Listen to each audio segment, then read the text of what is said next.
Hello, welcome back to my YouTube channel. അപ്പോൾ നമുക്കിന്ന് DLEDൻ്റെ admission സമയത്ത് വേണ്ട ഡോക്യുമെൻറ്റ്സ് എന്തെല്ലാമാണെന്ന് നോക്കാം. അപ്പോൾ നമ്മുടെ ചാനൽ ആദ്യമായിട്ട് കാണുന്നവർ ഒന്ന് സബ്സ്ക്രൈബ് ചെയ്ത് സപ്പോർട്ട് ചെയ്യുക. വീഡിയോ ഇഷ്ടമായ ലൈക്ക് ചെയ്യാനും മറക്കല്ലേ. 11/8/2025 DLED 2025-27 അധ്യയന വർഷത്തേക്കുള്ള DLEDൻ്റെ ആപ്ലിക്കേഷൻ അവസാനിച്ചു കഴിഞ്ഞു. അപ്പോൾ ഇനി അതിൻ്റെ വെരിഫിക്കേഷനൊക്കെ നടന്നുകൊണ്ടിരിക്കുകയാണ്. അഡ്മിഷൻ പ്രൊസീജിയേഴ്സ്, നമ്മൾ ആപ്ലിക്കേഷൻ ക്ലോസ് ചെയ്ത സമയം തൊട്ട് റാങ്ക് ലിസ്റ്റ് വരെ എന്തൊക്കെ പ്രൊസീജിയേഴ്സാണ് നടക്കുന്നത് എന്നുള്ള വീഡിയോ ഞാൻ ഇതിന് മുന്നേ ചെയ്തിരുന്നു. കാണാത്തവർ അതുകൂടെ ഒന്ന് കാണുക. റാങ്ക് ലിസ്റ്റ് DD ഓഫീസിൻ്റെ നോട്ടീസ് ബോർഡിലോ അല്ലെങ്കിൽ അവരുടെ ഒഫീഷ്യൽ വെബ്സൈറ്റിലോ ആണ് പബ്ലിഷ് ചെയ്യുന്നത്. എല്ലാ ജില്ലയിലും വെബ്സൈറ്റ് അവൈലബിൾ അല്ല. ഓരോ ജില്ലയിലെയും വെബ്സൈറ്റ് ഡീറ്റെയിൽസുമായി ബന്ധപ്പെട്ടൊരു വീഡിയോ ചെയ്യുന്നതായിരിക്കും. അപ്പോൾ നമുക്ക് ഈ വീഡിയോയിൽ ഏതൊക്കെ ഡോക്യുമെൻറ്റ്സ് ആണ് അഡ്മിഷൻ ടൈമിൽ വേണ്ടതെന്ന് നോക്കാം.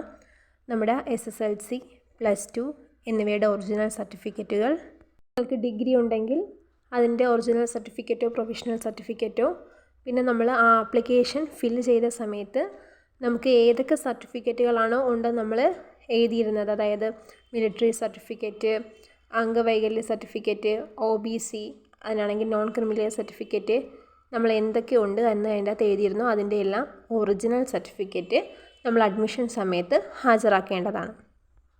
ഈ സർട്ടിഫിക്കറ്റുകളോടൊപ്പം നമ്മുടെ TC, കണ്ടക്ട് സർട്ടിഫിക്കറ്റ് എന്നിവ കൂടെ നമ്മളന്ന് കൊണ്ടുപോകേണ്ടതുണ്ട്. ഇതിനോടൊപ്പം നമുക്ക് വേണ്ട മറ്റൊരു പ്രധാനപ്പെട്ട ഡോക്യുമെൻ്റാണ് ഫോം നമ്പർ 42 മെഡിക്കൽ സർട്ടിഫിക്കറ്റ്. നമ്മൾ ജസ്റ്റ് ഒന്ന് ഗൂഗിളിൽ കയറി ഫോം നമ്പർ 42 മെഡിക്കൽ സർട്ടിഫിക്കറ്റ് എന്ന് സെർച്ച് ചെയ്യുമ്പോഴത്തേക്ക് ആ ഒരു PDF വരുന്നതായിരിക്കും. അത് നമ്മൾ ഡൗൺലോഡ് ചെയ്തിട്ട് നമ്മളതിൻ്റെ പ്രിൻ്റ് ഔട്ട് എടുക്കണം.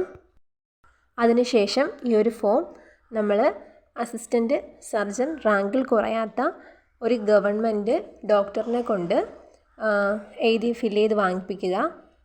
പിന്നെ പ്രധാനപ്പെട്ടൊരു കാര്യം, നമ്മൾ ഇതിൻ്റെ അകത്ത് ഒരു ഡേറ്റയും എഴുതി ചേർക്കേണ്ടതില്ല. നമ്മൾ ഡോക്ടറിൻ്റെ അടുത്ത് മെഡിക്കൽ സർട്ടിഫിക്കറ്റിന് വേണ്ടി പോകുമ്പോൾ നമ്മളുടെ ഒരു ID പ്രൂഫ് അല്ലെങ്കിൽ നമ്മുടെ ഒരു ആധാർ നമ്മുടെ കയ്യിൽ കരുതേണ്ടതാണ്. പിന്നെ പറ്റുമെങ്കിൽ നമ്മുടെ SSLC സർട്ടിഫിക്കറ്റിൻ്റെ കോപ്പി കൂടെ കൈവച്ചേക്കുക. നമ്മുടെ ഐഡൻറ്റിഫിക്കേഷൻ മാർക്സൊക്കെ എഴുതാൻ ചോദിച്ചിട്ടുണ്ട് ആ സർട്ടിഫിക്കറ്റിൽ. പിന്നെ കൂടാതെ നിങ്ങൾക്ക് NCC, NSS, സ്കൗട്ട്, ഗൈഡ്സ്, രാജ്യ പുരസ്കാർ അങ്ങനെയുള്ള എന്തെങ്കിലും ഉണ്ടെങ്കിൽ അതിൻ്റെ സർട്ടിഫിക്കറ്റുകളെല്ലാം നിങ്ങൾ അന്നത്തെ ദിവസം നിർബന്ധമായും കൊണ്ടുപോവേണ്ടതാണ്. നമ്മൾ ഈ കൊണ്ടുപോകുന്ന സർട്ടിഫിക്കറ്റുകളെല്ലാം അന്നത്തെ ദിവസം അവരവിടെ വെരിഫൈ ചെയ്യുന്നതായിരിക്കും.